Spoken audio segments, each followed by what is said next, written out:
Bonjour Éric Ciotti, Bonjour. merci d'être avec nous Merci ce matin. On va d'abord parler de la situation internationale et de la guerre en Ukraine. Les discussions, on l'a entendu à Moscou, n'ont pour l'instant rien donné entre l'envoyé spécial de Donald Trump et Vladimir Poutine. Poutine, je le cite, qui affirme que les pays européens sont du côté de la guerre. Si l'Europe veut la guerre, nous sommes prêts, dit-il. Qu'est-ce que vous pensez de cette déclaration, M. Ciotti ? Elle est choquante. Moi, ce que je souhaite, c'est la paix.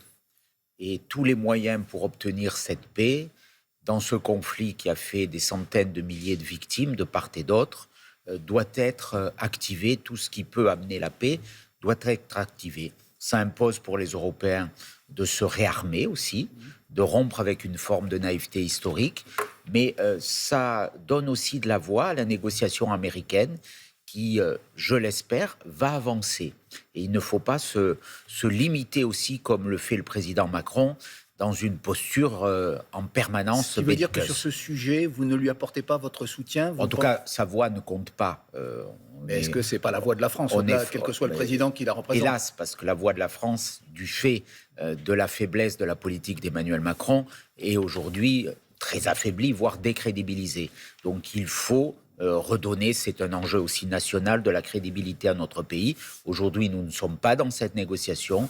L'Europe en est absente. Ça donne aussi un chemin pour l'avenir, pour une souveraineté telle que le général de Gaulle l'avait voulu. Un autre sujet, Éric Ciotti, qui nous ramène en France. Vous avez lancé hier une pétition contre, je vous cite, la labellisation de l'information, un ministère de la Santé que, dites-vous, voudrait mettre en place Emmanuel Macron. Pourquoi faites-vous cela ? Ministère de la vérité. De la vérité. Ministère de la vérité, bien entendu, c'est ce que vous dites. Pourquoi le faites-vous ? Alors, juste une précision. Le président avait dit la semaine dernière, parce qu'il faut reprendre les mots, ce n'est pas le gouvernement ou l'État qui peut dire ceci est une information, ceci n'en est pas. Il souhaite que ce soit des professionnels, des journalistes qui le fassent. Pourquoi ça vous choque ? Je vous pose une question. Qui va choisir ces professionnels ? Sans doute le chef de l'État. Qu'est-ce qui vous permet de dire ça ? Sans doute le chef de l'État. Qu'est-ce qui vous fait dire cela ? On a une expérience. On a l'ARCOM aujourd'hui. Donc rien dans les projets, en tout cas, je ne fais confiance qu'à une valeur, c'est la liberté. Nous sommes une grande démocratie. Il y a la liberté et la loi. La liberté de la presse pour chaque journaliste, c'est un pilier de notre démocratie. S'il y a des dérapages, la loi est là pour la sanctionner. Chaque fois qu'il y a des institutions, chaque fois qu'il y a des bidules avec des nominations, souvent de proches, qui sont introduites, eh bien, on voit qu'il y a un risque de dérapage. Qui va contrôler l'information ? RSF ? Encore une fois, peut-être des assemblées de journalistes. Je prends un exemple. Vous avez utilisé pour complément d'enquête RSF. C'était du bidouillage. L'ARCOM l'a dit. Non. L'ARCOM l'a dit. Donc, il y a un soupçon, il y a un doute. Et il ne faut pas qu'il y ait de doute. Puisque vous parlez de doute... Et c'est pour ça que moi, je dis, restons dans un système de liberté. La presse n'a pas besoin de censeurs. Nous avons besoin de liberté. Si vous permettez, vous dites la liberté, et j'ai envie de vous dire... C'est quoi la liberté et c'est quoi la presse ? Est-ce que toutes les informations se valent ? Celles qui sont délivrées par les réseaux sociaux, vous envoyez tous les jours, beaucoup d'entre elles sont fausses, et celles qui sont délivrées par des médias professionnels, les chaînes de télévision, publiques ou privées, les journaux, les radios. Est-ce que vous mettez un signe égal entre toutes ces informations, puisque vous parlez de liberté ? Bien sûr que non, mais moi je fais confiance. Il faut bien contrôler. Je fais confiance aussi aux citoyens. Nous sommes dans une démocratie éclairée. Je pense qu'on fait une différence entre regarder une chaîne de télévision et chacun doit pouvoir choisir quelle chaîne il regarde. Et ça, c'est aussi l'objet de la commission d'enquête qu'on a voulu mettre en place. Moi, je vois... Cette liberté, pour l'instant, n'est pas entravée. Je vois des attaques contre des chaînes privées. Ce qui m'a choqué aussi, c'est la communication du président de la République, qui s'en est pris à CNews, il considère qu'il a répondu. Qui s'en est pris au JDD. Est-ce que c'est le rôle du président de la République de rentrer dans ce débat, de faire des attaques politiques ? Chaque citoyen regarde la chaîne de télévision qu'il veut.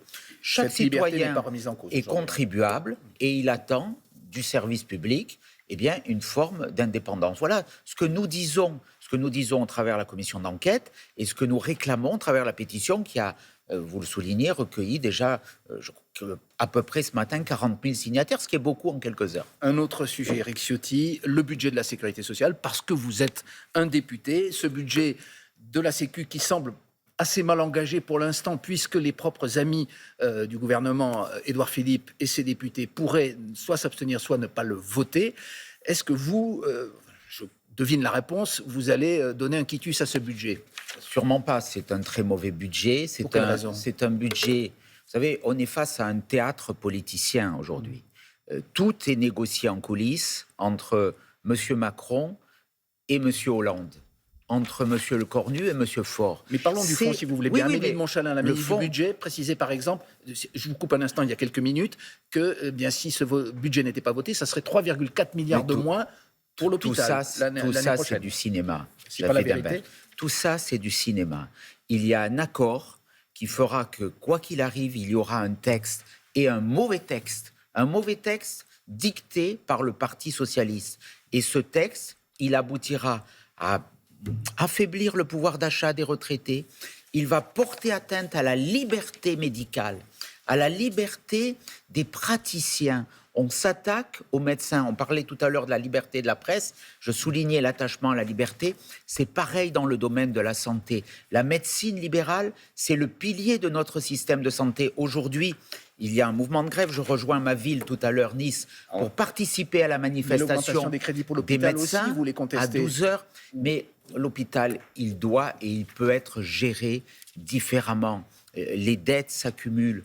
Nous, ce que nous voulons, c'est faire confiance, là aussi, à la liberté. On ne réglera pas le problème de l'hôpital en s'attaquant aux médecins. Ça, c'est une politique de gribouille. C'est pour cela que je voterai contre ce budget de la sécurité sociale. Mais il y a aussi une augmentation des prélèvements. On s'attaque au pouvoir d'achat des retraités, à la question de l'indexation des retraites. Le groupe UDR va se battre pour cela. Et vous allez rentrer à Nice dans quelques instants. Dans quelques heures. Dans quelques heures, vous venez de nous le dire. Nice, où vous êtes, personne ne l'ignore, candidat à la mairie face à votre ancien ami Christian Estrosi. Qu'est-ce que vous lui reprochez à Christian Estrosi, à part de s'être rapproché d'Emmanuel Macron, puisque les Niçois l'ont réélu 3 fois, c'est peut-être qu'il a quelques qualités, se disent-ils. En quelques mots, malheureusement. 4 fois, c'est peut-être trop. 50 ans de présence au conseil municipal, depuis 1983, si on va jusqu'à 2033, ça fait aussi beaucoup. Donc la démocratie, ça appelle aussi le changement. Ce que je lui reproche, c'est une très mauvaise gestion. Et les Niçois la mesurent, ils reçoivent leur feuille d'impôt. 25% d'augmentation de la taxe foncière, c'est le signe de cette mauvaise gestion, l'augmentation de tous les tarifs, une insécurité qui malheureusement se développe, et puis beaucoup de gaspillage d'argent public, de dépenses inconsidérées. Il faut revenir à une politique de proximité. Vous aurez un débat prochainement. Bien sûr, et nous appelons à une baisse de la fiscalité. Merci beaucoup Éric Ciotti, député des Alpes-Maritimes. C'est la suite de Télématin. Merci beaucoup.